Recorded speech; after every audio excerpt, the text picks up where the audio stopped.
இது classic vegetable biryani, that is dum biryani பண்ண போகிறேன். இதால் வந்து 4 tumbler rice, basmati rice. So 4 tumbler rice தான். அது வந்து இப்போ சோக் பண்ண போகிறேன். நான் சோக் பண்ணி ஒரு 20 மினிட்ஸ் இது வந்து கொஞ்சம் சோக் ஆகிருக்கணும். அப்புறம் வந்து பெரிய ஆனியன், இதில் 1 டம்ளருக்கு 2ன்னு எடுத்துட்டா 1 டம்ளருக்கு 2 ஆனியன் எடுத்துக்கணும். இது பெருசாக இருக்கிறதுனால நான் 6 எடுத்துக்கிட்டேன். அப்புறம் வந்து ஒரு 3 டொமேட்டோ, கொஞ்சம் காலிஃப்ளவர், பீன்ஸ், கேரட், பீஸ், இது வந்து புதினா, கொத்தமல்லி, அப்புறம் உருளைக்கிழங்கு. நான் கொஞ்சம் வெஜிடபிள்ஸ் ஜாஸ்தி சேர்ப்பேன் அதனால். அப்புறம் வந்து முந்திரி, க்ரீன் சில்லி, அதாவது 1 டம்ளருக்கு 3 க்ரீன் சில்லின்னு எடுத்துக்கணும். இதை வந்து பாலை ஊற்றி அரைக்கணும். கேஷ்யூ கொஞ்சம், க்ரீன் சில்லி. ஏன்னா இது வந்து அந்த ஒரு மாதிரி ஸ்மூத் டெக்ஸ்சர் கொடுக்கும் பாலை ஊற்றி அரைச்சா.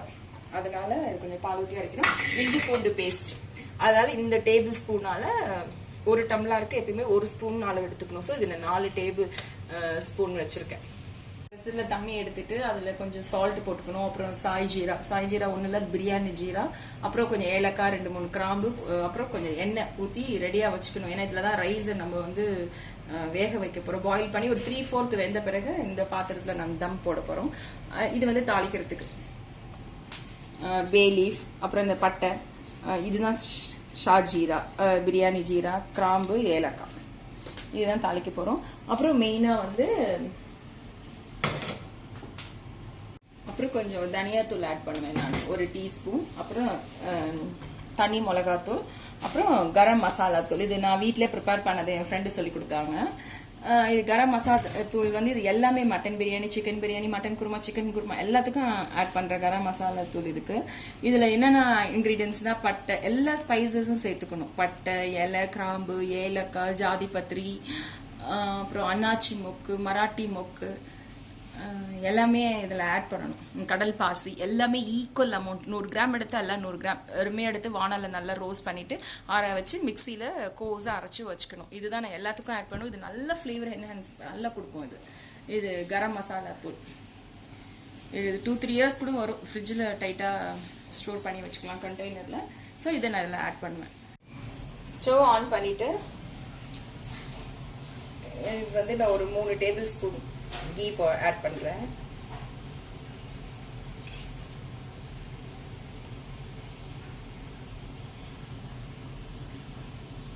ஓகே, கீ கொஞ்சம், அப்புறம் ஆயில், சன்ஃப்ளவர் ஆயில், இது ஒரு 4 ஸ்பூன் ஆட் பண்ணுறேன்.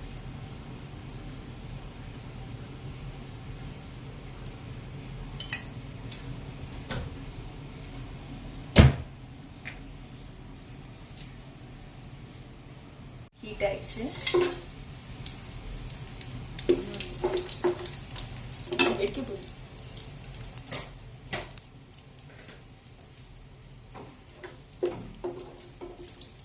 இது நல்லா கொஞ்சம் ஹீட் ஆகணும். அப்பதான் அந்த மசாலா வாசனை நல்லா பயமா இருக்கு.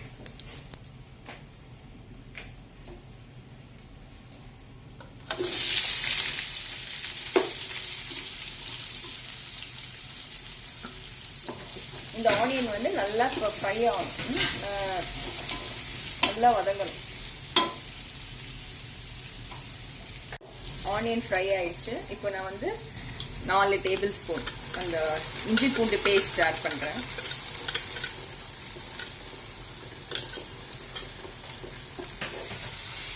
இதுவும் நல்லா வதங்கணும்.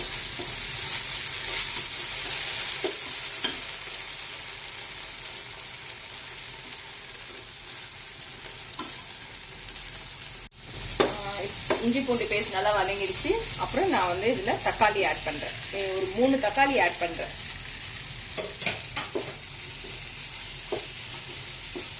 இதுவும் நல்லா வதங்கணும். நல்லா அந்த தக்காளி சுருங்கி வதங்கணும். நல்லா தக்காளி வதங்கிடுச்சு. அப்புறம் பீன்ஸ், கேரட், பீஸ், அப்புறம் வந்து உருளைக்கிழங்கு, அப்புறம் கொஞ்சம் காலிஃப்ளவர், இது எல்லாமே இதில் ஆட் பண்ணுறேன். நான் வெஜிடபிள்ஸ் கொஞ்சம் ஜாஸ்தி ஆட் பண்ணுவேன், கம்மியாகவும் ஆட் பண்ணலாம். இது நல்லா வதங்கணும். நான் மஞ்சள் தூள் போட மாட்டேன் இதுக்கு. இது நல்லா வதங்கட்டும். காய் வந்து வெஜிடபிள்ஸ் வதக்கிட்டே இருக்கும்போது நான் ராக் சால்ட் தான் யூஸ் பண்ணுவேன். அதனால அதை பார்த்துட்டு யூஸ் பண்ணிக்கலாம். சால்ட்டு, அப்புறம் இதில் வந்து நான் சொன்ன மாதிரி கேஷ்யூ, க்ரீன் சில்லி, கொஞ்சம் பால், பச்சை மிளகாய் வந்து எல்லாம் அரைச்சி ஊற்றிடுவேன் நான். நல்லா ஒரு டேஸ்ட் கொடுக்கும். இது எல்லாம் சேர்த்து நல்லா மிக்ஸ் பண்ணிடலாம். மிக்ஸ் பண்ணிவிட்டு அப்புறம் கர்ட் யூஸ் பண்ணுறேன். 1 கப் கர்ட் யூஸ் பண்ணுறேன்.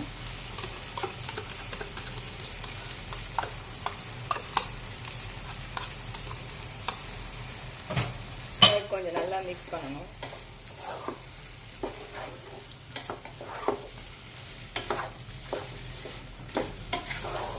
அப்புறம் இதில் வந்து ரெட் சில்லி பவுடர், இஞ்சி பூண்டு பேஸ்ட் காரம் இருக்கும், பச்சை மிளகாய் காரம் இருக்கும், அதனால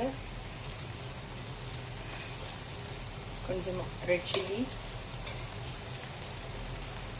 அப்புறம் ஒரு சின்ன டீஸ்பூன் அளவு தனியா,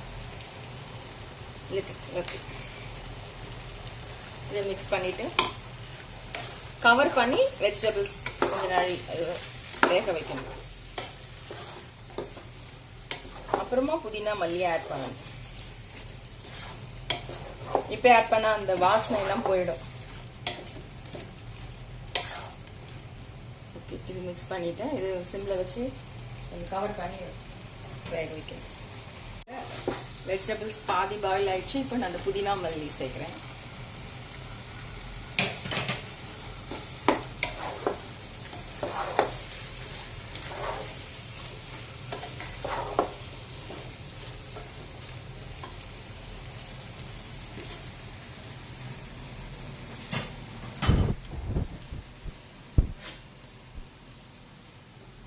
க்ளோஸ் பண்ணிட்டு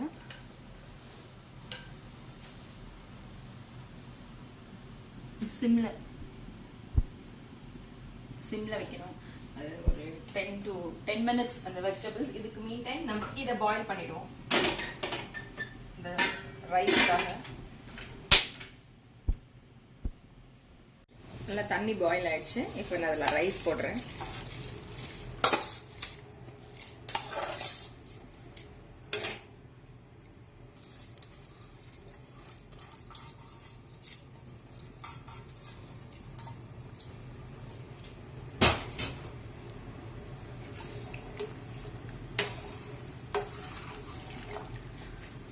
இந்த ரைஸ் வந்து 3/4 தான் வேகணும்.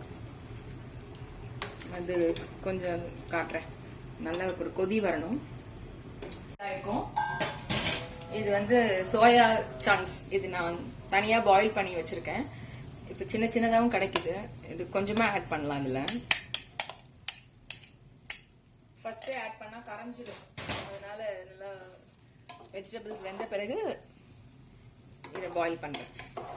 வெஜிடபிள்ஸ் வெந்த பிறகு இதை வந்து ஆட் பண்றேன். நான் ஏற்கனவே பாயில் பண்ணி வச்சிருக்கேன். அது வெந்துடுச்சு. இது ஒரு நல்ல டேஸ்ட் கொடுக்கும்.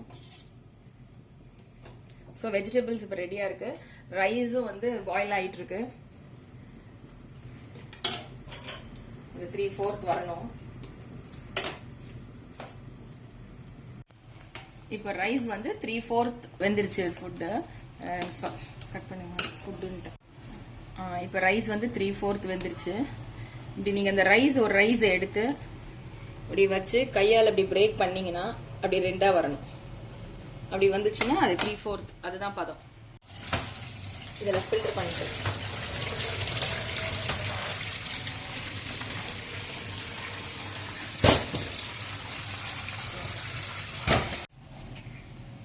இப்போ நான் வந்து கரம் மசாலா கொஞ்சமா ஆட் பண்றேன். வெஜிடபிள்ஸ்ல ஃபர்ஸ்டே ஆட் பண்ணா அது என்ன ஆகும், இந்த மசாலா போய் கருப்பாயிடும் இந்த கிரேவி. அதனால அந்த ரைஸ் கொட்டுறதுக்கு முன்னாடி இதுல ஆட் பண்ணணும். இப்போ இந்த கிரேவி ரெடியா இருக்கு. இதுல நான் ரைஸ்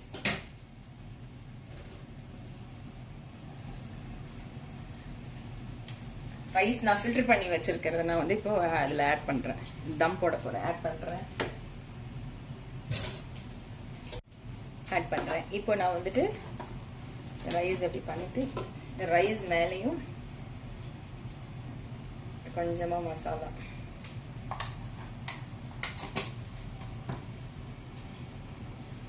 அப்புறம் இதில் ஒரு ஸ்பூன் கீ மேலே ஆட் பண்ணணும்.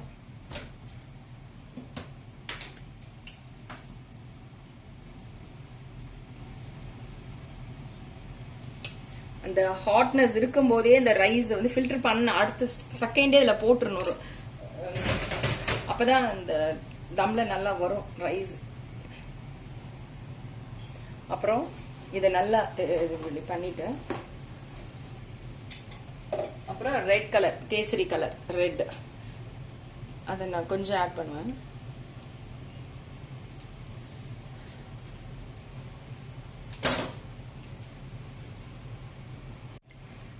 இப்போ இது நல்ல ஒரு பெரிய பிளேட் எடுத்து இதை கவர் பண்ணிட்டு அதுக்கு மேல ஹாட் வாட்டர் வச்சு ஒரு தம் போடுறோம். இதை வந்து ரொம்ப சிம்ல வச்சு நான் ஒரு 15 to 20 minutes விடுவேன்.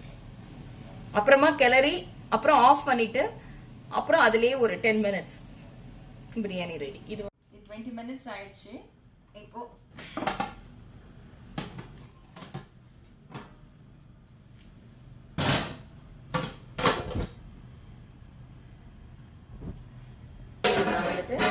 இப்போ நான் அதை கிளறி விடணும். நான் கிளறிட்டு அப்புறம் ஒரு 10 minutes வைக்கணும்.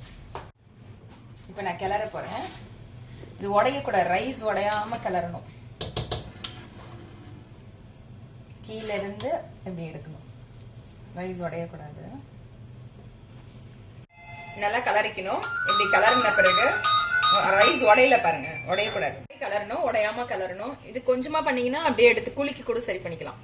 அப்புறம் இதை வந்து நான் ஸ்டவ் ஆஃப் பண்ணிட்டு பிரியாணி ஸ்டவ் ஆஃப் பண்ணிட்டு அப்படியே ஒரு 5 minutes இல்லைன்னா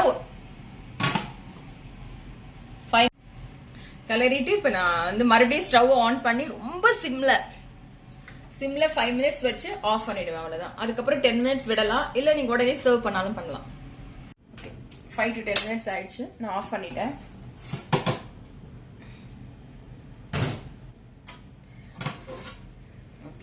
அது கிளறிட்ட பிறகு ஏன் நான் வந்துட்டு இதுல வைக்கணும்னு சொன்னேன், ஒரு 5 minutes அந்த ரைஸ்ல வந்து இப்ப நம்ம கிளறினோடனே இந்த மசாலா இன்னும் கொஞ்சம் இறங்கும். அதனால ஆன் பண்ணிட்டு ஒரு 5 to 10 minutes சிம்ல வச்சுட்டு எடுத்துட்டீங்கன்னா வெஜ் பிரியாணி ரெடி. இது கூட ரைத்தா நல்ல காம்பினேஷன்.